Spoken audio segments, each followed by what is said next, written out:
अब के सावन ये शरारत हमारे साथ हुई और हमारे घर को छोड़कर पूरे शहर में बरसात हुई। दोस्तों आपने ये शायरी काफी बार सुनी होगी और काफी जगहों पर इसका उपयोग होते हुए भी देखा होगा।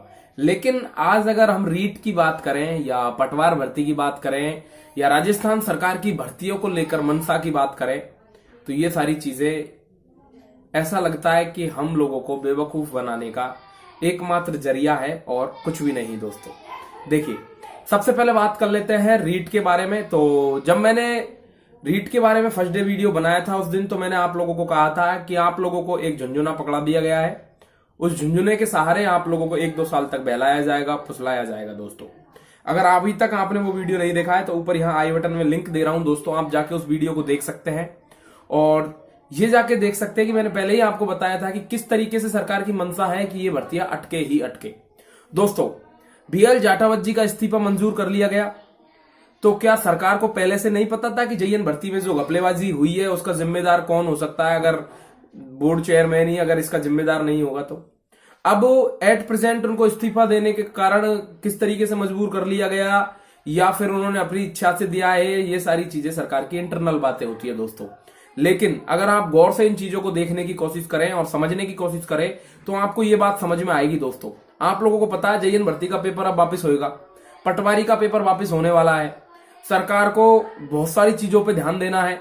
इसी के बीच अगर आप एक दैनिक भास्कर की कटिंग देखें तो मैं आप लोगों को यहां दिखा देता हूं, राजकोषीय घाटा 6 माह के उच्चतम स्तर पर। दोस्तों प्रत्येक व्यक्ति राजस्थान के अंतर्गत 50,500 रुपए का कर्ज लेकर घूम रहा है। दोस्तों आप लोगों का जो घाटा है वो लगभग 3.74 लाख करोड़ है पूरे राजस्थान के ऊपर, जो कि अब तक का सबसे अधिक है। मैं मानता हूं लॉकडाउन की क्राइसिस के कारण, कोरोना क्राइसिस के कारण ये सारी चीजों में इजाफा हुआ है, घाटे में इजाफा हुआ है, लेकिन फिर भी सरकार कहीं ना कहीं इन चीजों को लेकर कटघरे में जरूर खड़ी की जा सकती है। दोस्तों क्योंकि देखिए, जब आप लोगों को पता था कि रीट की वैकेंसी फंसेगी, अब आप बहुत से बेवकूफ या बहुत से समझदार आदमी ये कहेंगे कि सरकार को कैसे पता हो सकता है कि रीट की वैकेंसी फंसेगी।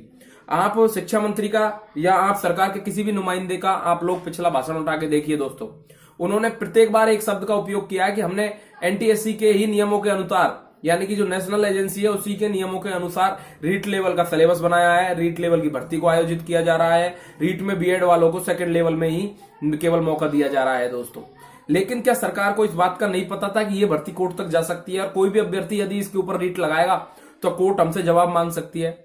उनको पता था दोस्तों, तो उन्होंने अपना कंडम्पशन पहले ही कोर्ट में फाइल भी कर दिया था, अपने वकील भी तैयार कर दिए थे पहले से ही। और अब जब सरकार से कोर्ट ने जवाब मांगा है तो वो समय मांग रही है कि हमें इसका जवाब देने के लिए समय चाहिए। दोस्तों एक बात बताइए, किस चीज का समय चाहिए आप लोगों को? क्यों? जब आप लोगों के पास जवाब तैयार है कि हमने सब कुछ नेशनल एजेंसी के अनुसार किया है, नियम कायदे कानूनों के अंतर्गत किया है, तो उस चीज का जवाब देने के लिए किस चीज का समय?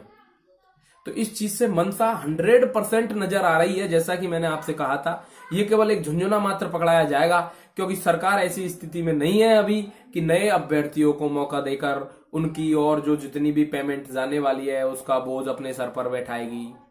उसको अपने 4-5-3 साल जितने भी बच्चे हैं वो निकालने हैं दोस्तों, वो आप लोगों को ऐसे ही बेवकूफ बनाते बनाते निकाल के जाएगी। पटवारी की भर्ती, अब एक बात बताइए, एग्जाम डेट आएगी कहां से जब तक चेयरमैन ही नहीं होगा बोर्ड का? अगर बोर्ड का चेयरमैन ही मौजूद नहीं होगा तो एग्जाम डेट आएगी कहां से? चाहे ना तो जेईएन की आने वाली है ना पटवारी की आने वाली है। अप्रैल मई आते आते ये लोग कह देंगे हमें 10-12 की एग्जाम करानी थी तो शिक्षा विभाग उसकी जिम्मेदारियों में लग गया, सेंटर्स की समस्या हो गई। तो इस तरीके से इन लोगों को अपना टाइम निकालना ही निकालना है दोस्तों। उसके बाद आंसर की कोर्ट में फंसेगी, क्या पता फिर घपलेबाजी की सूचनाएं आए, फिर भर्ती कोर्ट में जाए, कब आप लोगों को पोस्टिंग।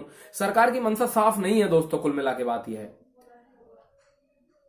तो इस वीडियो से दोस्तों मैं आप लोगों को यही बताना चाह रहा था कि क्यों आखिर सरकार इन चीजों को हमारे ऊपर नजरअंदाज कर रही है। दोस्तों देखिए, राजनीति इतनी बकवास चीज हो चुकी है आज की डेट में, वो बिल्कुल नहीं चाहती कि आप लोगों का भला हो। दोस्तों आप महंगाई को देख लीजिए, चाहे वो केंद्र सरकार हो चाहे राज्य सरकार हो, कोई सी भी सरकार हो, सबने ऐसी की तैसी करके पटकी हुई है मेरे भाई लोग।